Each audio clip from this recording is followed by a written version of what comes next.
আসসালামু আলাইকুম রহমতুল্লাহ। বন্ধুরা, আপনারা সকলে কেমন আছেন? আজকের খুবই গুরুত্বপূর্ণ একটি বিষয়ে আপনাদের সাথে আলাপ আলোচনা করতে এসেছি। আজকের ভিডিওটির মূল বিষয় হচ্ছে, আমরা কি ভারতের ভিসার জন্য 5 থেকে 6 হাজার টাকা জনপ্রতি ব্যয় করছি না তো? আপনি যদি তা করে থাকেন তাহলে এটা আপনার জন্য খুবই দুঃসংবাদ। কারণ হচ্ছে গিয়ে মূলত ভারতের ভিসা করতে মাত্র 800 টাকা লাগে ভিসা অ্যাপ্লিকেশন ফি। এটা আইভ্যাক থেকে নিয়ে থাকেন যারা এটার প্রসেসিং করেন তারা।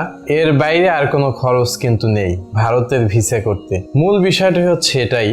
আপনারা অনেকেই বিভিন্ন লোকদের কাছ থেকে আবেদন করান এবং এক্ষেত্রে আপনারা তাদেরকে প্রায় জনপ্রতি 5,000, 3,000, 4,000, 2,500, 2,000 এরকম দিয়ে থাকেন। তো আপনারা দেন, এতে আমার কোনো সমস্যা নেই। কিন্তু আপনারা যদি জেনেই থাকেন যে 5,000 টাকাই হচ্ছে গিয়ে ভারতের ভিসা প্রসেসিং ফি, তাহলে এই তথ্যটা কিন্তু ভুল।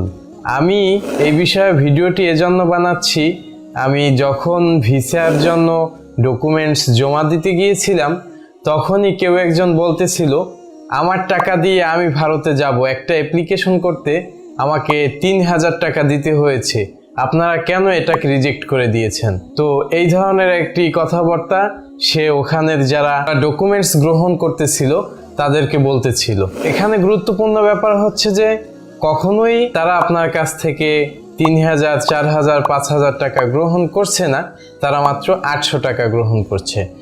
আর আপনার ভিসা আপনি 5,000, 6,000, 7,000 টাকা দিয়েও যদি অ্যাপ্লিকেশন করিয়ে থাকেন, কর্তৃপক্ষ কিন্তু আপনার সেই ভিসা অ্যাপ্লিকেশন রিজেক্ট করে দিতে পারে যদি তাদের চাহিদা মতন আপনি ডকুমেন্টসগুলো জমা না দিয়ে থাকেন। তো আপনাদেরকে বলবো, আপনারা যদি কিছুটা হলেও সাশ্রয়ীভাবে ভারতে যেতে চান তাহলে অবশ্যই মাথায় রাখতে হবে অ্যাপ্লিকেশন ফি মাত্র 800 টাকা। আপনি যদি নিজে অ্যাপ্লিকেশন করতে পারেন তাহলে নিজেই করে নিন। আপনি ইউটিউবে অনেক ভিডিও পেয়ে যাবেন, আমিও সামনে ভিডিও নিয়ে আসতেছি। আর যদি আপনারা অন্য কারো কাছ থেকে অ্যাপ্লিকেশন করান তাহলে ব্যাপারগুলো ভালোভাবে বুঝে নেবেন যে আসলে আপনার কাছ থেকে তারা কত টাকা নিচ্ছে, কিসের বিনিময়ে নিচ্ছে। আপনি তাদের কাছে কোশ্চেন করতে পারবেন যে আসলে আপনি কিসের জন্য কত টাকা নিচ্ছেন। ভিসা অ্যাপ্লিকেশন ফি মাত্র 800 টাকা, আর যদি সে তার পারিশ্রমিক নেয় তাহলে সে সর্বোচ্চ নিতে পারে কিন্তু 500 থেকে 1,000 টাকা যদি পারিশ্রমিক সে ধরে।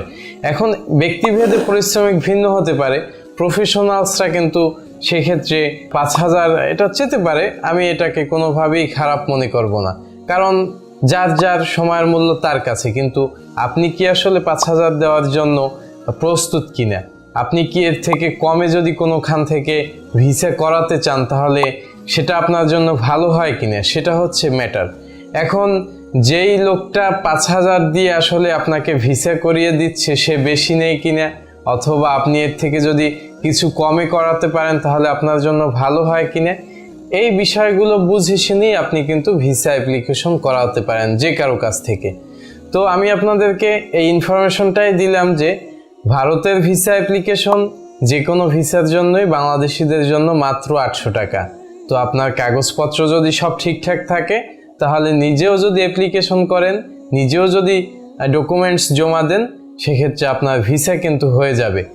আর 800-র সাথে অবশ্যই পেমেন্ট গেটওয়ের জন্য কিছু চার্জ যোগ হয়, সেটা সর্বোচ্চ 50 টাকা, এর চেয়ে বেশি না। আরেকটি বিষয় আপনাদেরকে আমি বলতে চাই, সেটি হচ্ছে আমরা পাসপোর্ট করার সময় কিন্তু এই ধরনের একটি সমস্যায় পড়ি।